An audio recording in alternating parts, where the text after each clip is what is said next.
Forestia avait déjà participé à 2 autres projets avec IRT Jules Verne, donc les projets Limeco et les projets Compostamp. Dans ces 2 projets, en fait, on avait pu déjà travailler sur des matériaux composites thermoplastiques avec des technologies de thermoestampage et de surmoulage. Malgré tout, même si on avait pu prouver que ces technos avaient un intérêt industriel, il restait un verrou qui était le prix des pièces réalisées. Donc pour améliorer cette situation, donc on a décidé de continuer les travaux et d'optimiser en fait à la fois la partie matériaux et la partie procédés, de manière à pouvoir converger sur des prix qui soient utilisables pour des applications automobiles de très grande série. On a principalement travaillé sur 2 démonstrateurs.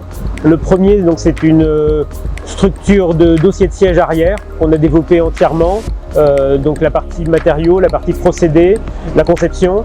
Donc c'est une pièce qui est soumise à de fortes sollicitations en crash. Donc on a pu développer le procédé ici à l'IRT, l'automatiser et fabriquer des pièces qui ont ensuite pu être validées à 100% pour des cahiers des charges de dossier de siège. Le deuxième démonstrateur du projet Fibias sur lequel nous avons travaillé est une pièce école. Nous sommes partis en fait d'une pièce qui est en fonderie aluminium, qui est ce qu'on appelle un nœud de carrosserie. Nous cherchons à faire cette pièce avec une technologie de composite thermoplastique, de thermoestampage surmoulage avec surmoulage par injection. Pourquoi? C'est en fait pour gagner en coût outillage par rapport à de la fonderie aluminium. Donc voici une vue de la pièce dans son ensemble. Donc ce que l'on voit en vert en fait c'est la partie composite thermoplastique fibre continue, donc l'organosheet.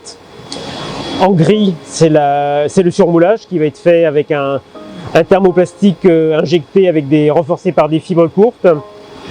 Et puis à l'intérieur de cette pièce se trouve une zone de fixation. Donc c'est dans cette zone qu'on va venir fixer une bielle ou un triangle de suspension. Et à l'intérieur se trouve un insert métallique. Donc si je viens montrer l'insert, donc voici l'insert métallique qui est ensuite surmoulé avec l'organo, donc qui est en verre. Et ensuite l'ensemble est surmoulé par injection pour avoir la pièce complète.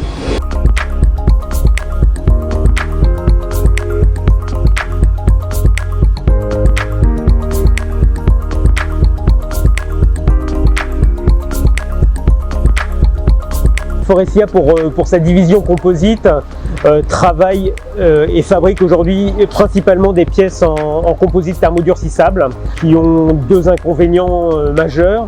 Le premier, c'est que ce sont des temps de cycle de réalisation relativement longs pour l'automobile. Et deuxième problème pour les matériaux durcissables, c'est le fait que ces matériaux aujourd'hui ne sont pas recyclables. Donc c'est pour ça qu'on avait lancé aussi ce projet Fibias il y a 5 ans pour accompagner la transition des matériaux thermodurcissables vers les matériaux thermoplastiques. Aujourd'hui, d'une situation où il y a 5 ans, en fait, on connaissait assez mal ces matériaux. Aujourd'hui, on est maintenant prêt à proposer ces solutions à nos clients constructeurs. Quand nous avons démarré Fibias, nous étions principalement motivés par l'allègement des structures. Aujourd'hui, en fait, le monde a beaucoup changé et pour être en accord avec tout ce qui nous entoure, nous visons maintenant à développer des solutions recyclables avec des émissions de CO2 les plus faibles possibles. Donc effectivement, nous démarrons un projet qu'on a intitulé Fibias++, qui vise à développer des matériaux à base de matériaux recyclés, à travailler le recyclage des structures développées et à développer des pièces avec une empreinte CO2 la plus réduite possible.